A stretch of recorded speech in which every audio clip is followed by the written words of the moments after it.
Gusto niyo po ba lagi sila nakikita nagsasayaw para sa Panginoon? China-challenge ko po kayo, ibili natin sila ng bagong tambourine. Actually, 8 yan. Kahapon ay kinausap ko na sila and they are very much willing na mag-serve kay Lord. Sila po ay, ang iba dyan ay nasa elementary at iba ay nasa high school. Ang halaga po ng tambourine ay 350. Sino po ang gustong mag-sponsor ng tambourine ng ating mga youth dancers? Taas ang kamay. 1. Wow, si Ate Lily, pakilista. Ate Kuya Andrew, Ate Carla, Kuya Framir, Ate Jenna, itinaas ang kamay ni Pastor Jeff. Si Ate Tess, sino pa? Ilan na yon? Ate Agnes. Sabi ko sa inyo, ang bilis naman, mga anak. Amen? Sino naglista? Ay, Abigail, mga anak mo yan. Sabi na, Mami, mag-announce ka naman. Hallelujah. So, sabi ko sa inyo, pag sumunod, may provision. Amen? Hallelujah. Come on, let's give God the best clap offering. Hallelujah. We praise you, Lord. We praise you, Jesus. Hallelujah. By the way, sa lahat po ng mga magagandang nanay na katulad ko, may fellowship tayo mamayang 2:00 sa bahay ni Ate Arlene. Kapag hindi niyo po alam ang bahay niya sa bungad ng Housecon, dito lang po kayo sa church pumunta. Sasakay tayo sa yellow, sa gray na sasakyan. Okay? Magdadala tayo ng upuan. Ihanda niyo rin yung tiyan niyo dahil ang dami pong mangga doon. Naghanda na po siya ng alamang. Okay? May practice din po kayo ng inyong special number para sa anniversary. Huwag niyo rin pong kalilimutan, may 3 na pong nagbigay sa akin ng kanilang pledge. Ang ating pong pledge for the anniversary, ang due date ay February 20. Okay? Pero pag gusto niyo na pong ibigay, very much willing po akong tanggapin. Meron na po tayong 3 na nagbigay na po ng kanyang pledge. Yung ating pang mga OFWs ay nagparating na po ng kanilang pledge sa akin kung kailan darating. Okay?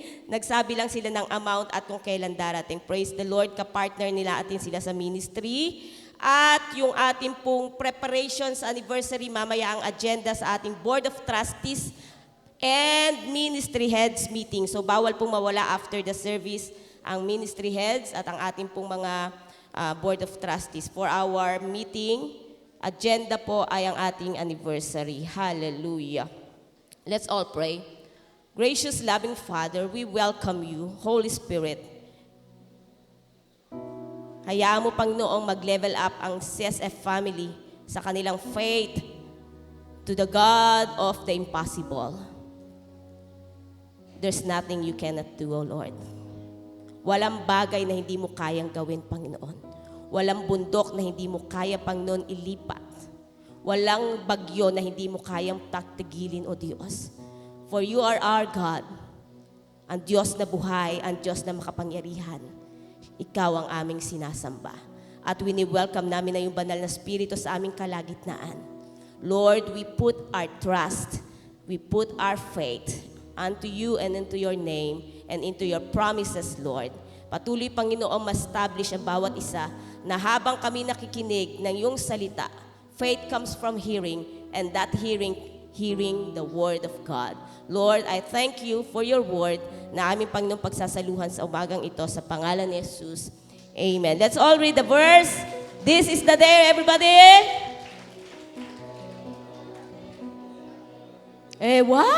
One, 2, 3. Amen. Ang araw na ito ay tinakda para kay Lord. Lagi tayong magtakda ng araw na special date natin kay Lord. Monday to Saturday, busy tayo sa lahat ng ating gagawin, pero wag niyong iiwanan, kalilimutan ng isang araw ay para sa Diyos. Sunday. Amen? It's the Lord's day. So we will rejoice. Pag pumunta tayo sa banal na templo niya, sabi doon sa awitin, ang banal na templo mo ang laging hinahanap ko. Kasi ang dulot nun ay kaligayahan. Amen? Kaligayahan iyong hatid, nagdudulot sa akin ng kalayaan. Ako'y malaya na. Amen?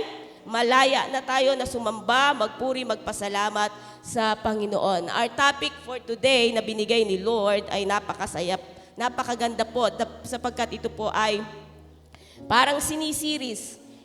Actually, kami pong mga pastor na nandito ay, bagamat hindi po kami nag-uusap ng aming pong mga preach, pero dahil kami nakikinig sa kanila pong mga preaching, gusto namin pong isundan ang kanila pong mga itinuturo upang lalo po kayong mag-level up. Amen? So, ang topic po natin is increasing in God's favor. Sabihin nyo nga, increasing in God's favor. So, pag sinabi pong increasing, nagle-level up, tumataas. Dati, naka-access ka na, nakapasok ka na, nag-activate na yung favor ni Lord sa'yo. Marami ka nang naranasang pabor, biyaya, pagpapala ng Panginoon. Amen? Naka-access ka. Wow! Talaga naman yung patotoo mo. Tuwan-tuwa ka, naranasan mo yung favor ni Lord. Nag-activate sa'yo. But there are times, o baka tumagal, parang bang hindi mo na nararanasan yung pabor ni Lord. Para bang dumadaan ka sa tagtuyot. Para bang dumadaan ka sa kawalan. So it's time for us once again to walk in God's favor. Sa mga lumalakad na sa pabor ng Diyos, it's time for you to increase God's favor in your life. Amen? From accessing, activating, walking, says a family should increase God's favor in their lives. Amen po ba? Naniniwala po ba kayo doon? Ang lahat ng anak ng Diyos ay dapat namumuhay sa pabor ng Diyos araw-araw. Hindi po one time lang ang pabor ng Diyos pinaparanas. Dapat everyday, nandun ka sa pabor ng Diyos. Amen? Because the favor of God takes us, tayo po mga believer, to places where money and qualifications cannot take. Kahit gaano kadami ang iyong salapi, kahit gaano karami ang iyong narating, hindi niyan mahihigitan kapag ikaw ay lumalakad sa pabor ng Diyos. Amen? Kapag ikaw ay nakapasok na, lumalakad na sa pabor ng Diyos, it will bring you to the opportunities sa buhay mo na ang lahat ng skill mo, kakayahan mo, or yung iyo pong hard work, hindi siya kaya kang dalhin.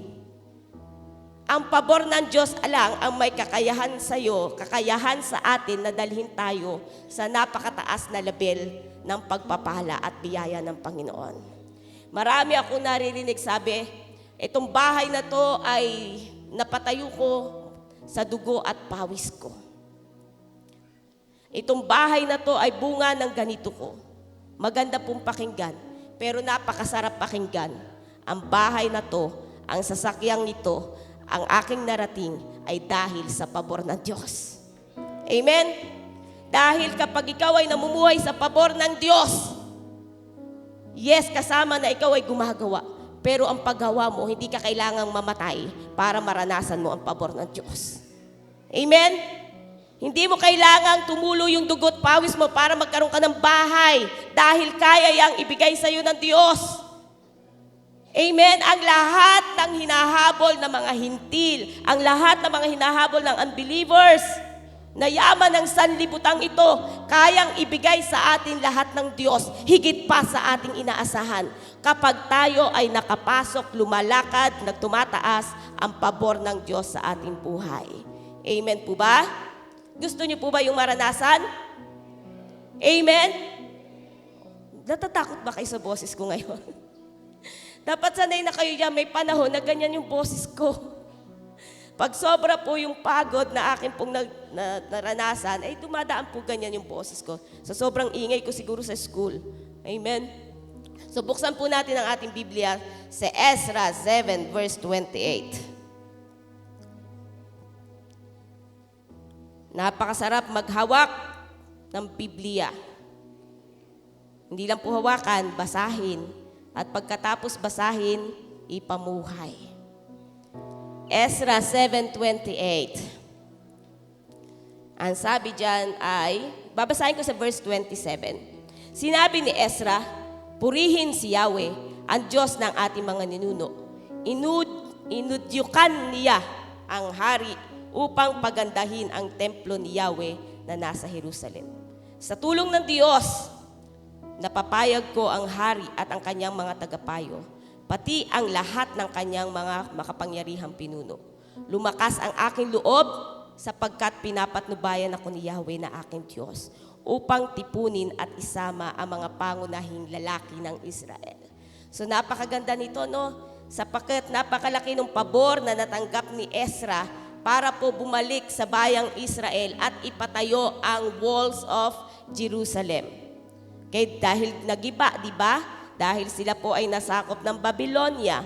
Pero sino ba ito si Ezra? Mula sa Ezra 7 verse 1 to 6. Basahin ko sa 6. Si Ezra ay isang eskriba na dalubhasa sa kautusan ni Moises na binigay ni Yahweh. Saan siya dalubhasa? Saan daw? Parehas ba tayo ng Biblia? Si Ezra ay isang eskriba na dalubhasa sa kautusan ni Moses na ibinigay ni Yahweh. So ito ay yung salita ng Diyos, pinag-aralang mabuti ni Ezra. Si Ezra ay pinapatnubayan ni Yahweh na kanyang Diyos, kaya't lahat ng kahilingan niya ay pinagkakaloob sa kanya ng hari. Wow! Naiintindihan niyo po ba yung mensahe ngayong umaga? Si Ezra, nalaman niya na kapag pala inaral niya ang salita ng Diyos, pag dinig deeper niya ang kautusan ni Moses na binigay ni Yahweh, makukuha niya pala ang pabor ng Diyos at pabor ng tao. Kaya sabi dito, si Ezra ay pinapatnubayan ni Yahweh. Ang taong nasa pabor ng Diyos, pinapatnubayan ng presensya ni Yahweh. Amen po ba? Kaya naman sabi, lahat ng kahilingan niya sa hari. Mind you, ang haring tinutukoy dito ay hindi hari ng Israel. Ang bayang tinutukoy dito ay, ang haring tinutukoy dito ay hari sa ibang bayan. Hari ng sumakop sa kanila. Pero nakuha niya yung pabor. Kaya sabi, lahat ng kahilingan niya ay ipinagkakaloob sa kanya ng hari. Napakasarap po. Sabi sa verse 10, buong sikap na pinag-aralan ni Ezra ang kautusan ni Yahweh upang maisagawa niya ito, upang maituro niya sa bayang Israel ang mga batas at tuntunin nito. Ang isang lingkod ng Diyos na nag-aaral o ang isang anak ng Diyos na nag-aaral ng salita ng Diyos, imposibleng hindi ka makinabang. Kaya nga palagi ko kayong hinahamon, magbasa ng Biblia. Huwag na mga tuwiran pa, okay lang naman ako hindi magbasa ng Biblia. Siya nga nagbabasa ng Biblia, hindi nababago ang buhay. Huwag mong ikumpara yung sarili mo. Kunin mo kung ano ang kahalagahan, bakit ka pinag-aaral ng kautusan ng Diyos. Para sa iyo. Hindi ito kabigatan para sa inyo. Ito ay sikreto para tayo ay lumakad sa pabor ng Diyos. Amen? Kaya inaral mabuti ni Ezra ang salita ng Diyos para hindi lang siya yung makaranas ng pabor. Gusto niya yung bayang Israel mismo. Gusto ko bayang CSF mismo ang makaranas ng bawat kahilingan nyo. It's always yes. Yes and yes kay Lord. Amen? Gusto nyo maranasan lagi tinutugon ni Lord. Gusto nyo maranasan yung pabor ng tao, pabor ng Diyos. Lagi nyong aralin ang salita ng Panginoon. Sabi sa Lucas 2:52, and Jesus increased in wisdom and stature and in favor with God and men. Sabi, increase in wisdom and stature and favor. Hindi lang kay Lord, nakukuha mo rin ang pabor ng tao. Si Lord yun, si Jesus yun.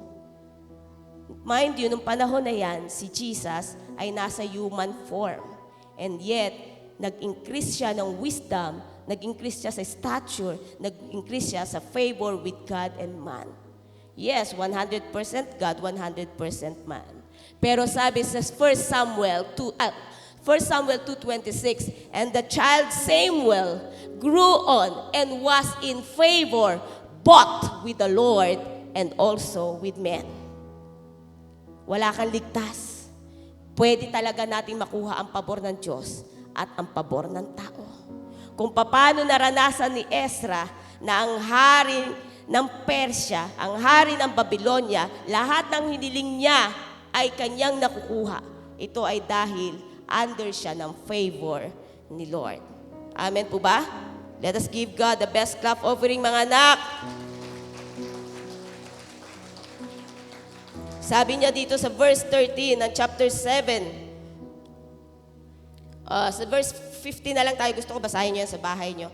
Dalhin mo mga ginto at pilak na pinagkaloob ko at ng aking mga tagapayo sa Diyos ng Israel na ang templo ay nasa Jerusalem. Dalhin mo rin ang lahat ng pilak ng gintong pinagkaloob ko sa iyo mula sa buong lalawigan ng Babylonia. Gayon din ang mga kusang loob na handog na ibibigay ng mga Israelita at ng kanilang mga pari para sa templo ng Diyos sa Jerusalem. Sabi dyan sa verse 20, kung may iba ka pang kakailanganin, hello, may kailangan pa ba kayo? Abay, sumagot kayo kay Lord. Nang ako'y ginagamit lang ni Lord sa umagang ito, kaya nga ako excited kasi ito hinahawakan kong salita ng Diyos ngayong umaga.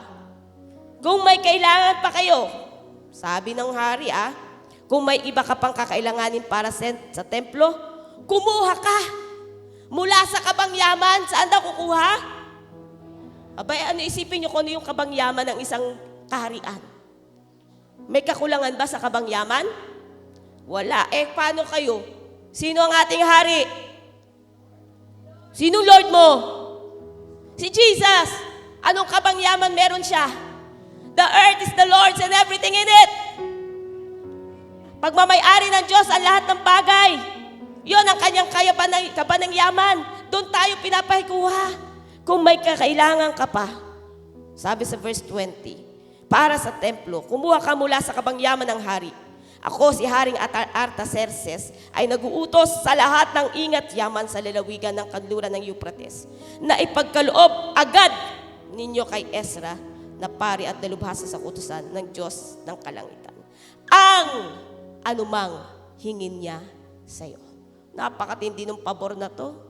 Anuman hingin niya sa iyo. Sabi sa 23, ibigay ninyo ang lahat ng kailangan sa templo na pinag-uutos ng Diyos ng kalangitan. Kasi takot yung hari, kundi baka ibaling niya sa kanyang galit sa aking kaharian at sa aking mga anak. Pagkatapos ng lahat ng sinabing yun ng hari, ito ang ginawa ni Ezra. Pinuri niya ang Diyos. Kasi ginamit yung hari para ibuhos sa kanya yung pabor. Ang Diyos ang pinagmumulan ng pabor, hindi ang tao. Amen?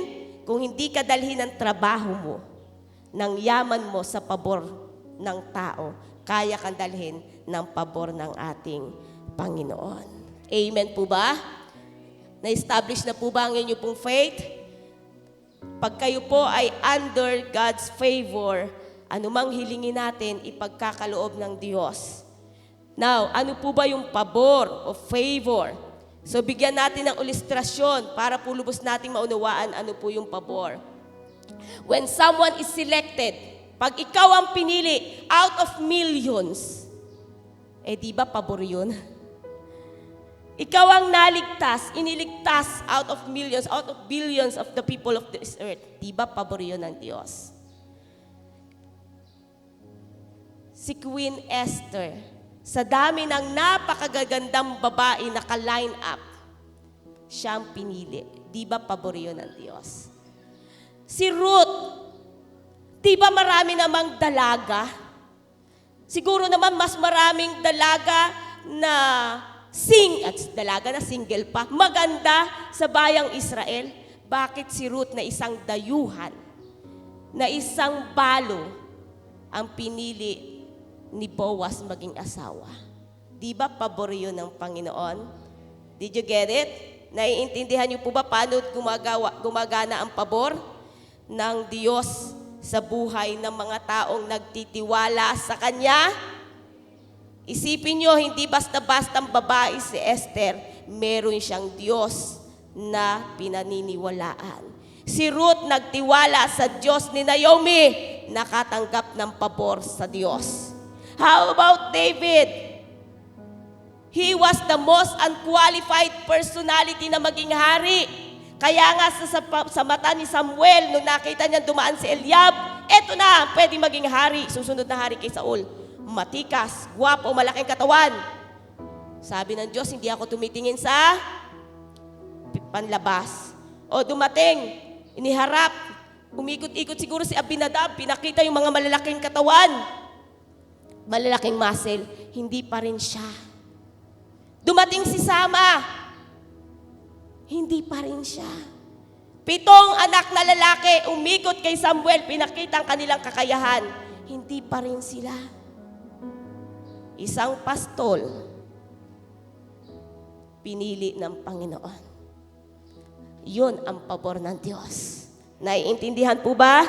Naiintindihan natin paano kumilos ang biyaya, ang pabor ng Panginoon? Bakit? Ano meron si David?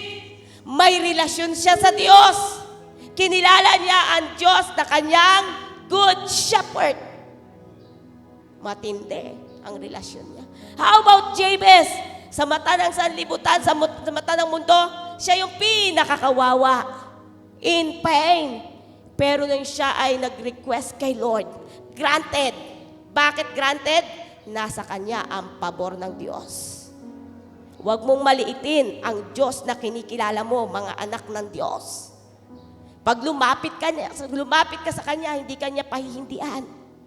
Pag lumapit ka sa Kanya ng buong puso, hindi Kanya tatanggihan. Kasi nasa iyo ang pabor ng Panginoon. Amen? Naalala ko na nag-Thanksgiving dito si Ate Agnes, sabi niya, I am the most unqualified para sa position, pero pinili ako ng Panginoon for that position. Ang tawag doon? Pabor ng Diyos at pabor ng tao. Amen? Kaya kayo dapat nakikinig mabuti. Marami tayong matututunan sa buhay ng iyong mga kapatid na patuloy na pinagpapala ng Panginoon.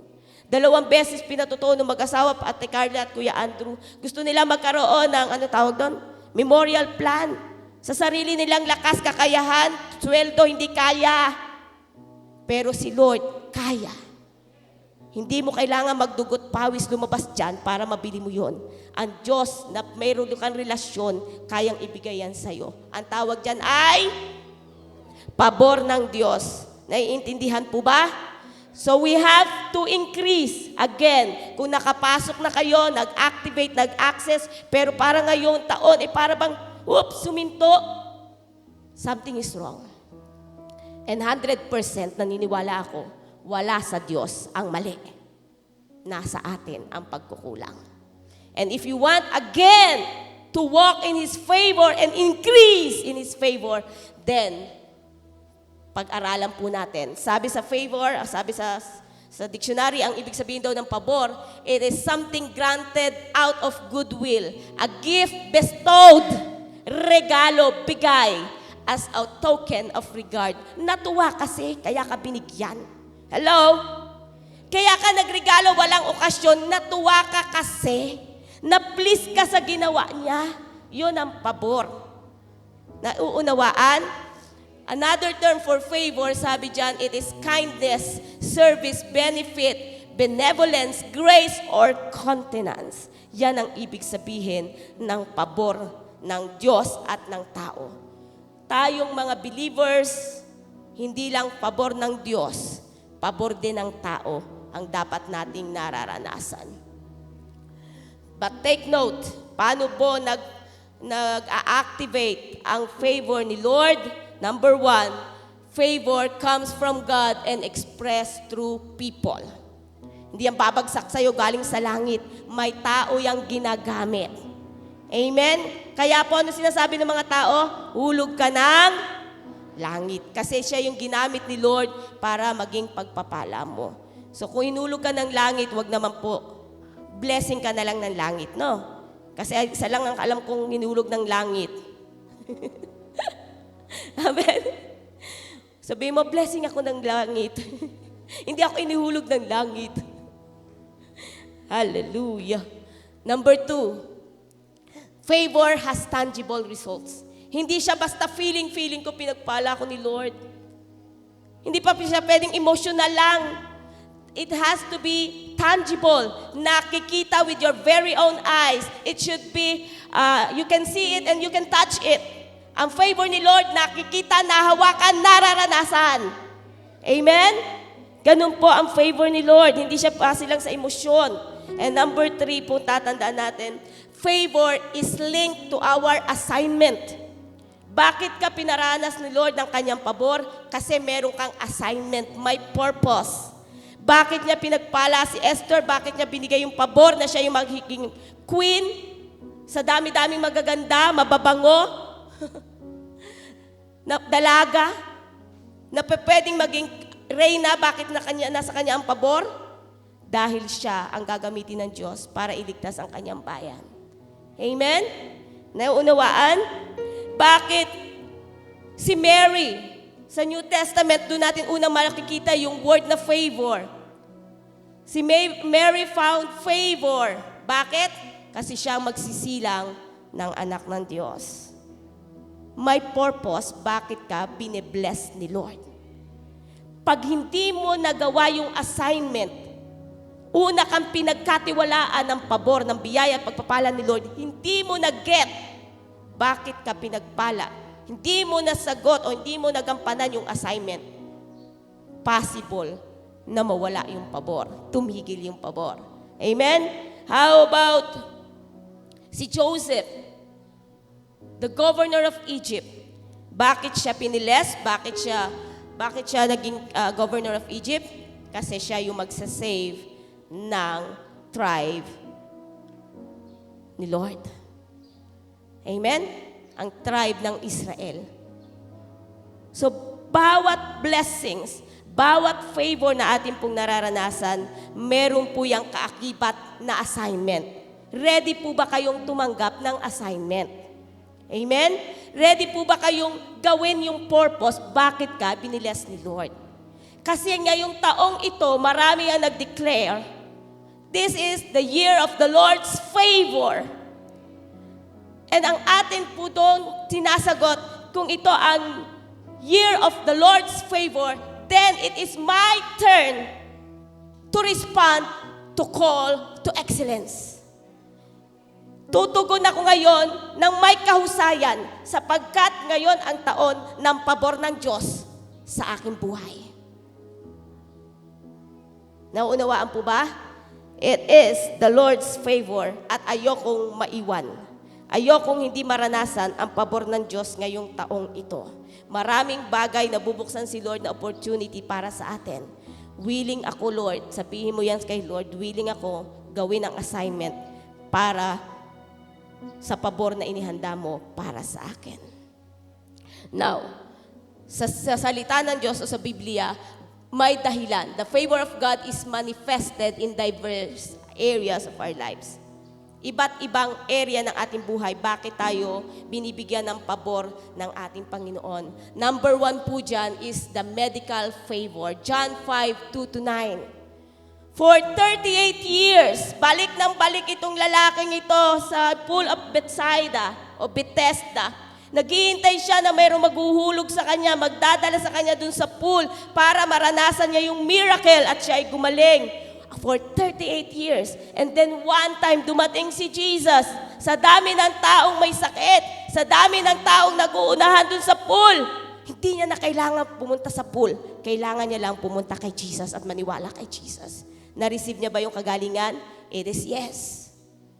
It is yes. Naalala ko si Nanay Linda tumayo dito. Yung psoriasis niya, dami, di ba Nanay Linda?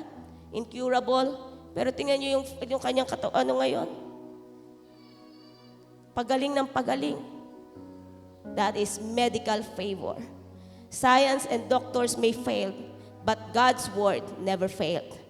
Pag sinabi niyang paggagalingin ka niya, ibibigay niya yung kagalingan kailangan mo, ibibigay niya. Last time po, yung pinagpe-pray namin para kay Monique, sabi niya, Nanay, magpapa-opera ako last Wednesday, magpapa-opera ako ng cyst ko sa leg. May bukol na nakita sa kanyang binti. At ang unang sinabi ng doktor, kailangan operahan. So Wednesday po last Wednesday, schedule na siya for operation. Pagdating niya po doon, so ilang beses po natin pinagpe-pray yun sa ating online, pinagpe-pray din po namin sa aming life group. Pagdating po nung Wednesday na pumunta siya, sabi nung doktor, i-check uli natin yung bukol mo dyan sa iyong binti. At hallelujah, sabi ng doktor, hindi yan cancerous, huwag mo nang ipatanggal. Praise the Lord! Palakpakan naman natin si Lord! Sabi nung una, cancerous, kaya kailangan tanggalin. So, nagkaroon syempre siya ng takot. So, ano siya sa akin? Nag-chat siya sa akin, ay, ganito, ganyan. Sa life group namin, sinabi niya yun ang prayer namin. Sa online natin, yun din ang prayer. Pagdating nung mismong operasyon na, not cancerous. Pag pinatanggal mo yan, wala kang makukuhang para sa ating PhilHealth o yung mga tawag doon? Medical benefit. Kasi ang magyayari dyan, yan ay parang anong operation yon, yung mga pampaganda, pang cosmetics. hindi siya urgent, hindi yan nakamamatay. Sabing gano'n ng doktor, ay nako, naiyak siya sa tuwa sa kabutihan ng ating Panginoon. That is medical favor. Yung kapitan ng Syria, ang daming may lepers, ang daming may ketong. Pero nung nagpunta siya sa lingkod ng Diyos, nung una ayaw niyang maniwala. Pero nung pinaniwalaan niya, yung sinabi ng lingkod ng Diyos mula sa Diyos, na-receive niya ang kagalingan. Sabi sa Luke 4:27, sabi ni Jesus, ang dami-daming may ketong sa Israel, nag-iisa ang gumaling, hindi pa taga-Israel. Ang pabor ng Diyos ay nasa mga taong nagtitiwala, naniniwala sa Kanya at sa Kanyang mga lingkod at sa Kanyang salita. Walang hindi kayang pagalingin ang Diyos. Lumapit lang tayo sa Kanya. Never kong sasabihin, hindi ako tatayo dahil ako ay paos. Masigit ang pabor ng Panginoon. Amen? We are still standing because of the grace of God. No weapon of the enemy can trample us na magpapahina sa iyo because we are under the favor of the Lord. Amen po ba? Amen. How about yung paborito po natin? Material favor. Gusto niyo po ba yan? Kasi nga sabi, ang favor daw ay dapat may tangible results. Nakikita, nahawakan. Nung ginamit ni Jesus, may 2 bangka. Ang ginamit ni Jesus ay ang bangka ni Simon Pedro. Sumakay si Jesus, nangaral ng salita ng Diyos. At pagkatapos ng mangaral, ang sabi niya kay Peter, humayo na kayo. Anong tawag doon? Yung mamalakaya na kayo. Sabi naman ni Peter, kagagaling nga lang namin to. Wala nga kaming nahuli. Kaya nga nakatenga na, tawag doon? Umusog na. Nagpapahinga na. Kasi walang huli. Pero dahil sa sinabi mo, sino nagsalita? Si Lord. Nanampalataya siya. Out of nothing, wala huli, wala. Ang daming bangka, walang huli. Kaya siguro malulungkot yung mga mangingisda. Pero dahil sinabi ni Lord, sumunod si Peter. Anong nangyari? Nakahuli. Ang dami-dami. At mula dun sa huli, tumawag pa siya. Nung kapwa niya siguro walang huli, no? May assignment. Kaya siya binilis para maging blessing sa ibang mangingisda. Hallelujah! Amen po ba? Mula sa wala, kung naniniwala kang gagawin sa iyo ng Diyos yan, gagawin at gagawin yan ng Panginoon. Ang dami naman nag-online selling. Bakit nasa iyo ang sangkaterbang pabor ni Lord? Kasi sinusunod mo ang salita ng Diyos. Hindi na ako mag-online selling. Ang dami kong laban. Mali. Lalo ka mag-online selling. Ipakita mong nasa iyo ang pabor ng Diyos at ang pabor ng tao. Di ka na magtatrabaho kasi maraming tatrabaho? Hindi. Lalo mong ipakitang magaling ka sa pagtatrabaho. Meron ako narinig, sabi, dapat kasi nagtatrabaho ka base lang sa sweldo mo. Sipag-sipag mo, kaya ka nabibigyan ng trabaho. Hindi. Sa mga anak ng Diyos, may nakakita, wala. Give your best. Kasi si Lord ang magbibigay ng pabor para sa iyo. Hindi ka man pagpalain, hindi man i-increase ng mundong ito ang sweldo mo, si Lord kayang i-increase ang pabor para sa iyo. Amen? Hallelujah. Nakakatuwa talaga si Lord. Isipin mo pa lang, itong tangible part na ito ng material blessings. Aalis ka pa ba? Manghihina ka pa ba? Magdududa ka pa ba sa Diyos mo? Our God can. Kaya ng Diyos gawin ang lahat ng bagay. Lahat ng imposible kaya ng Diyos gawin para sa iyo. Grabe si Lord. Nung November, December, nung tinanggap ko yung aking pong 13-month pay, alam ko na po, sabi kasi nung asawa ko, maghanda ka na. Magre-rehistro na tayo ng sasakyan. Sasakyan, tricycle, motor, kotse. Ako pa, lisensya ko pa. Kaya alam ko na, alam niyo naman ng mga nanay, mahilig sa budgeting. Sabi ko sa anak kong lalaki, babae, yan na. Ayan na ang inyong Christmas gift. Kayo na bumili ng inyong regalo. Isang Sabado na umaga. December na yon. Ako, kala mo asawa ko parang bata. Kawawa. Ginising ako. Dahil yung wallet niya kinain ni Snoopy. Nag-iisang wallet niya. Buti walang nakain pera kasi walang pera yung wallet. Ito na nga lang ang wallet ko, kinain pa ni Snoopy. So ako naman kagigising, sabi ko, sige na, ito na, bumili ka na ng wallet. O di, ipon-ipon ako ng pera para po doon sa sasakyan. O di ako bumili para sa sarili ko. Lahat para doon sa pangailangan. Sabi ni ate, di ba? Kung ano yung mahalaga yun ang pinag-alalaanan. Nihanda ko. Pagdating po nung magbe-birthday si Bishop, nagpunta kaming 3 sa SM. MOA kaming mag-ina kasi gusto namin i-surprise si Daddy. Pinagawa ng anak kong lalaki yung laptop niya. 8.5 ka agad. 8.5. Laki doon, di ba? Sa isang katulad ko, syempre malaki na yon. Tapos bibili kami ng cellphone. Nagdududan, na ako, anong bibiling ko? Itong A or B? Mas mahal yung B. Pero minsan lang naman. Bibiling ko, nakailang ikot kami sa kakahanap kung ano yung gusto kong bilhin. Nabili din namin. Amen? Gusto ng anak kong kumain sa Starbucks. Ang babae, alam niyo naman, si picture yun. Meron kaming, ang lakas na loob namin pumunta doon sa MOA kasi meron akong gift check. May gift check ako ng Krispy Kreme. Ang alam niyang Krispy Kreme, katulad doon sa Robinson, pumipila lang. Pagdating sa MOA, ang Krispy Kreme pala doon ay may, coffee shop. Sabi ng anak kong lalaki, kasi sanay siya sa Manila, doon tayo sa may coffee shop. Natuwa na rin ng anak ko kasi may kape, napipicturan niya pagkatapos. Wala kaming gastos. Nag-enjoy kami sa MOA, walang gastos sa pagkain. Masaya na siya doon sa picture. Amen? Pinasyal pa siya ng kuya niya doon sa, tawag doon, Jay? Seaside. Picture-picture uli sila. Hinabol namin talaga yung sunset. Sabi niya, Mami, ba't marami nag-i-English dito? Siyempre, multo ng mga mayaman na tayo.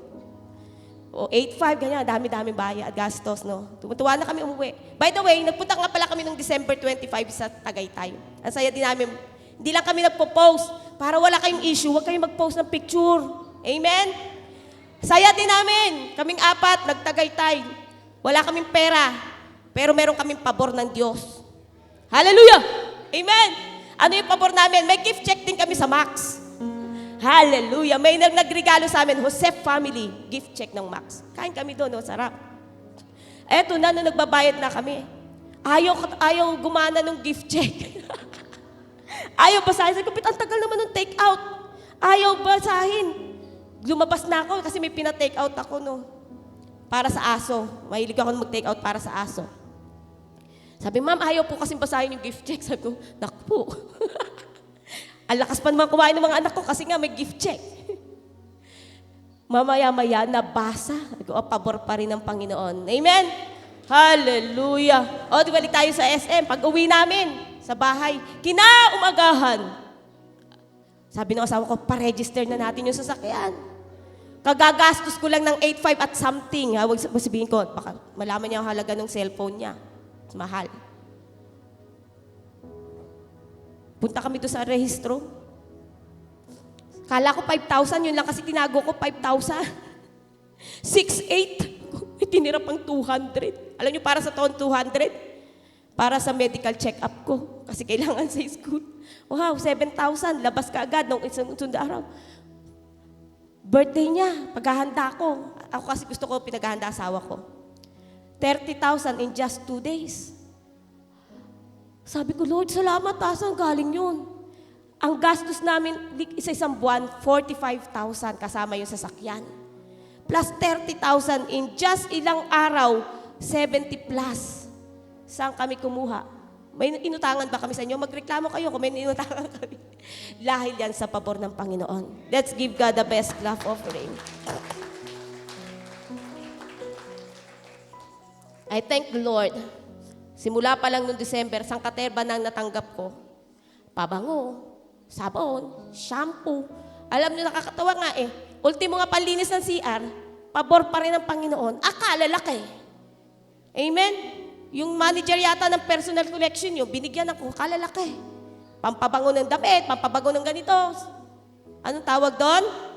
Pabor ng Panginoon. Tangible. Yung mga bagay na kailangan ko bilhin. Hindi ko na kailangan bilhin kasi nga nailagay ko na doon sa ibang gamit, sa ibang mga gastusin. Si Lord ang nag-provide. Hallelujah. Baka isang taon hindi ko kailangan bumili ng lotion, ng ano tawag doon? Pabango. Blessings ni Lord. Favor ng ating Panginoon. Hay, nako Panginoon. Kaya anong dapat gawin? Kapit. Kumunik sa source ng favor. Si Lord. Amen? Si Lord. Number 3, marital favor. 1 Samuel 1:9-20. Barren si Hannah. Anong ginawa niya? Bakit after so many years, pinagkalooban pa rin sila ng anak? Bakit? Anong ginawa niya? Tumalikod ba siya kay Lord? Nagmukmuk ba siya? Nagreklamo ba siya? Anong ginawa niya? Pumunta sa templo, nanalangin, umiiyak na para bang hindi mo na mabasa. Akala nga ni Eli ay siya isa ng lasing. Pero yung puso niya nagbe-burst out, bursting, crying out loud to the Lord. Hinihingi niya sa Lord yung kahilingan niya. And the Lord hears. Ang Diyos ay tumutugon. Amen?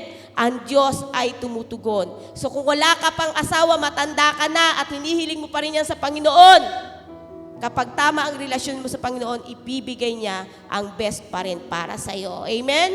Hallelujah. Proverbs 18:22, yung mga naging asawa niyo po, yan po yung regalo sa inyo ng Panginoon. I-nurture niyo po yan. Amen? Number 4, mental favor. Sa marami ngayong pangyayari sa mundong ito, mental health is a risk. Very much malaking issue. Mental health. Pero sa ating mga believers, mental favor ang ipagkakaloob sa atin ng Panginoon. Do not trust yourself in gaining wisdom. Trust in the Lord. Hindi po masamang mag-aral. Kailangan po nating mag-aral to gain wisdom. Pero sinasabi ko sa inyo, mag-trust kayo higit kay Lord. Kay Lord nagmumula ang karunungan. Hindi mo na ako attend, mag-aaral ako, may exam. Mali! Lalo kang umattend. Unahin mo si Lord kasi siya ang source ng wisdom. Yung hindi kayang i-absorb ng mind mo, kaya yang ibigay sa'yo ni Lord. Napatunayan ko yan. I was a working student. College.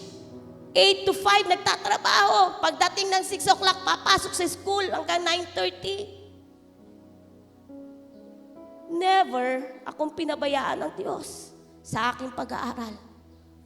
Di ko man nakuha yung pinakamataas. But still, nakuha ko pa rin ang pagiging honor student. Hindi dahil sa karunungan ko. Dahil inuuna ko lagi si Lord. Sa kabila ng ganong schedule ko, still Saturday is for the Lord, Sunday is for the Lord. Bibigay ko pa rin ang paglilingkod na marapat sa Diyos. Kasi si Lord ang source ng wisdom. Amen?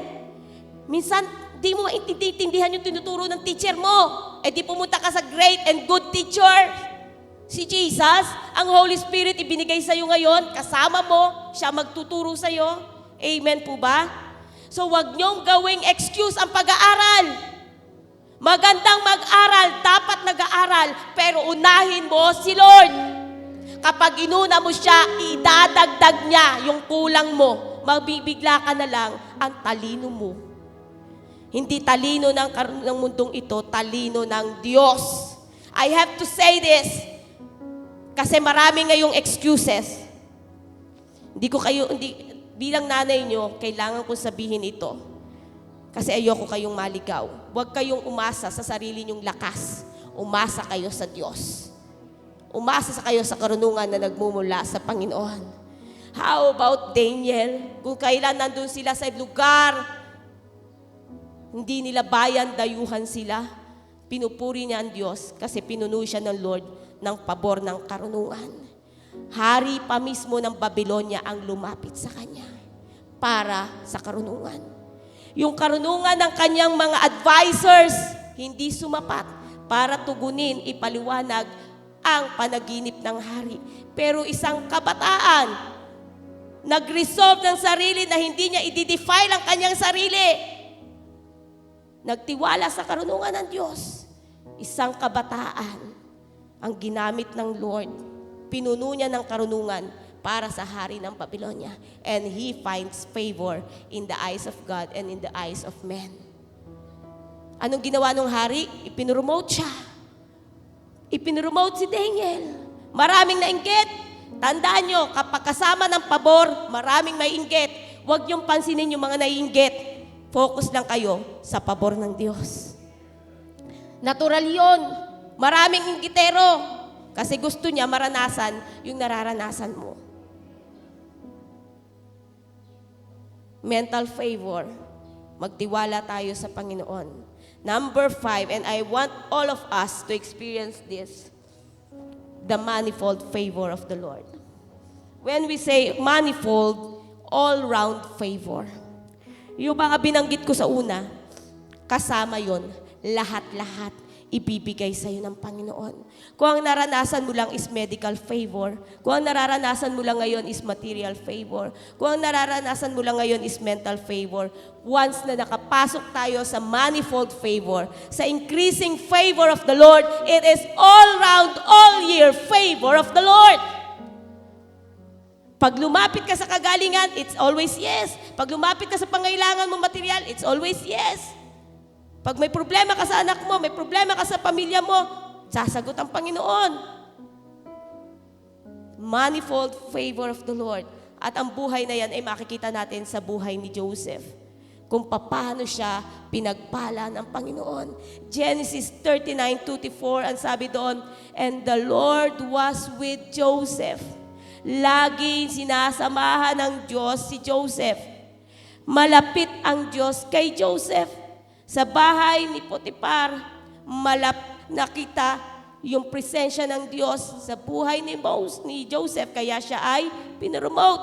Mula sa pagiging alipin, naging leader ng mga alipin. Pinakulong. Nawala ba yung pabor ng Panginoon? Marami mang mainggit, marami mang magbalak ng masama sa iyo para mawala ang pabor ng Diyos. Kapag nasa iyo ang pabor ng Panginoon, hindi yan mawawala.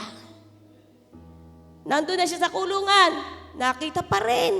Nag-manifest pa rin ang pabor ng Panginoon. Inangat uli siya. Ang sabi niya, bakit ginawa yun ng Panginoon?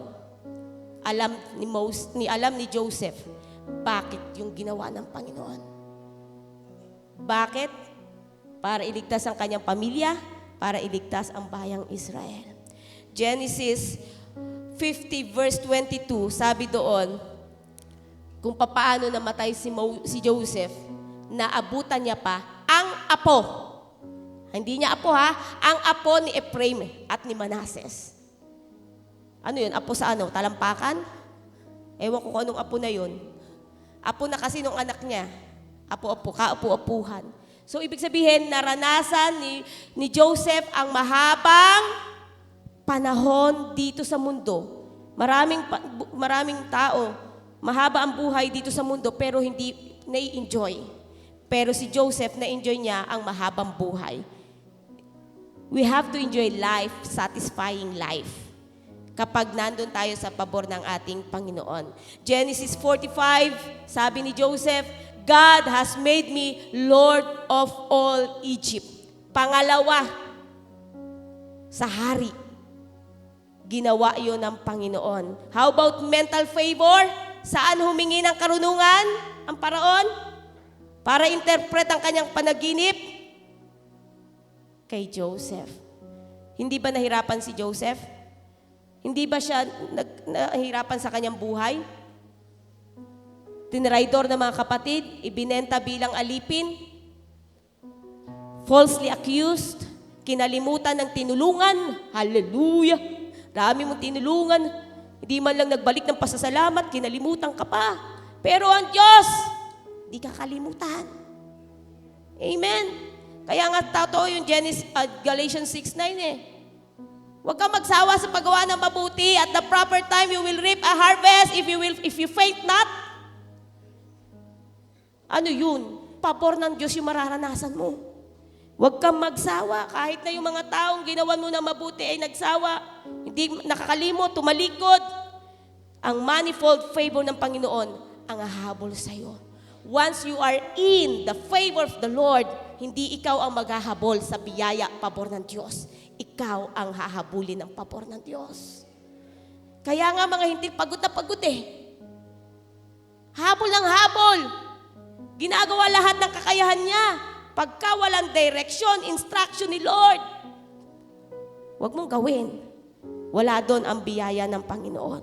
Pero kapag yun ang pinagagawa sa iyo ng Diyos, bagamat imposible, lakaran mo, sundin mo, nandoon ang biyaya at pabor ng ating Panginoon. Now, if we want to experience this manifold, sabi nyo nga, manifold favor. Ano uli yung manifold? All round. Lahat ng aspeto. Di ba may 100-fold? Ito, manifold favor of the Lord. So how do we position? Knowing ang daming pabor na pwedeng ibigay sa atin ng Panginoon. How do we position ourselves to receive the increased favor of the Lord in our lives? Number 1, make your ways line up with God's Word. Maaga pa, February pa lang. Habol. Utusan mo ang sarili mo magbasa ng salita ng Diyos. I-align mo lahat ng ginagawa mo sa salita ng Panginoon. Joshua 1:8, dili-diliin mo ang salita ng Diyos. Only then, doon pa lang. Walang overnight na success, mga anak ng Diyos. Sa salita ng Diyos, pag mineditate mo, nalaman mo itong sikreto, of course, gagawin mo. Yung pala yung sikreto eh. Sabi doon, only then you will succeed. Only then you will be prosperous. So Word of God po, make your ways line up. Yung mga ginagawa mo, ayusin mo. I-align mo sa kalooban ni Lord sa salita ng Panginoon. Proverbs 16, ano sabi doon? Commit your ways. Saan? Kay Lord. Lahat ng balakin mo, lahat ng gusto mo plano, ilagak mo kay Lord. And He will give you success.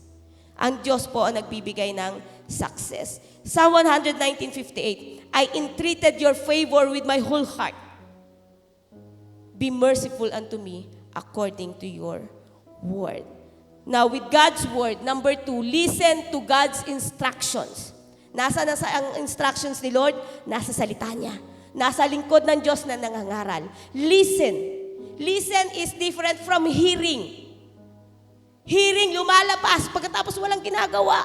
When you say listening, after you listen attentively, you respond. Kailangan kang tumugon. Kailangan kang humakbang. Kailangan kang gumawa. Hallelujah. Naintindihan pa po ba ako? Listen to God's instructions and determine. Be intentional to obey the Lord, to obey His word. Amen po ba? Proverbs 8:33-35, hear instructions and be wise and refuse not.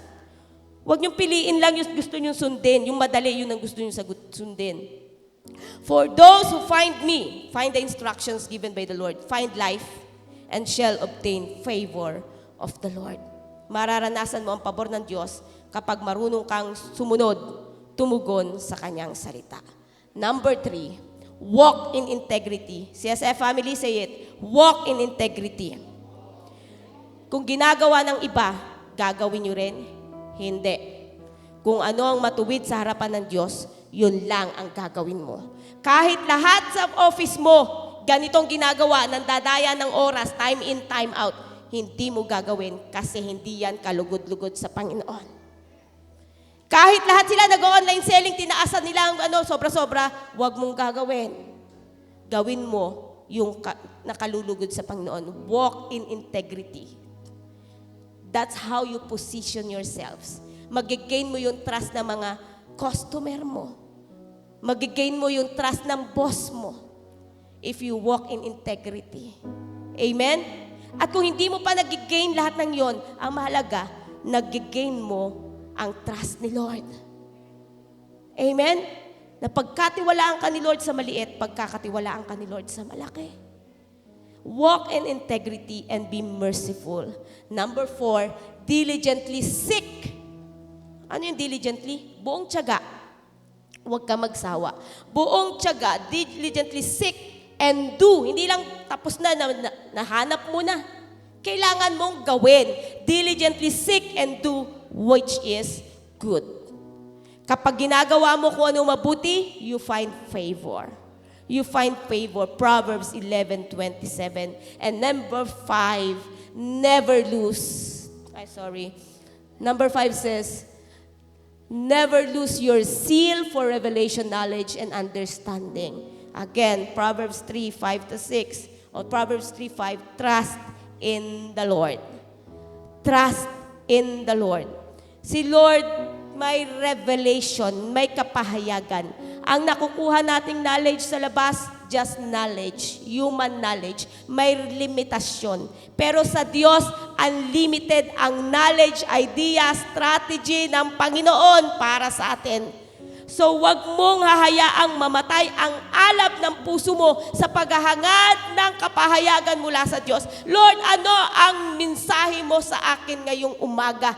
Kaya umaga pa lang paggising mo, mag-meditate ka na ng salita ng Panginoon. Lord, ano ang mensahe mo sa akin ngayong umaga?